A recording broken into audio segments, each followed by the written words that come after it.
Good evening বন্ধুরা, তোমরা সবাই কেমন আছো? তো আশা করি ঠাকুরের কৃপায় ভালোই আছো। তো বন্ধুরা, আমি তোমাদের সঙ্গে আজ একটা ছোট্ট মিনি ব্লগ নিয়ে হাজির হলাম। তো আমরা এখন চলে আসলাম জগন্নাথ ঠাকুরের মাসির বাড়িতে। জগন্নাথ ঠাকুর তো বছরে একবার বেরিয়ে রথে করে ঘুরে তারপর মাসির বাড়িতে 6 দিন থেকে 7 দিনের দিনে আবার নিজের বাড়ি ফিরে যায়। তো তোমাদের দেখাচ্ছি জগন্নাথ ঠাকুরের মাসির বাড়িটা। ওইটার ঠিকানাটা হলো আমাদের ধলেশ্বর আরবান হাট, মানে পূর্বাশা। তো পূর্বাশায় আজ এই বছর এই আয়োজনটা করা হয়েছে। তো বন্ধুরা, প্রত্যেক দিন কিন্তু সন্ধ্যার সময় খুব সুন্দর আরতি পাঠ হয়, খুব সুন্দর অনুষ্ঠান হয়, প্রোগ্রাম হয়, নাচ হয়, গান হয়। সবাই কিন্তু আসে, দেখে ভালোই লাগে।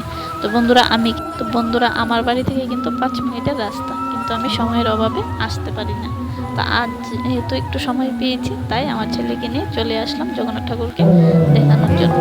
তো আর দেখো বন্ধুরা, খুব সুন্দর তারা 3 ভাই বোন সবাই মিলে একসঙ্গে মাসির বাড়িতে বেড়াতে আসলো। তো খুব সুন্দর স্টলও দিয়েছে। তো আমরা এখন ঘুরে দেখিয়ে ফেলছি। দেখো রথটা বন্ধুরা। তো তোমাদের যদি আমার ভিডিওটা ভালো লাগে, একটা সাবস্ক্রাইব করে আমার পাশে থাকবে, আসবে, দেখবে, খুব ভালো লাগবে। তো নমস্কার বন্ধুরা, বিদায় নিচ্ছি তোমাদের কাছ থেকে। আবার দেখা হবে আরেকটা ব্লগ ভিডিওর সঙ্গে। নমস্কার বন্ধুরা।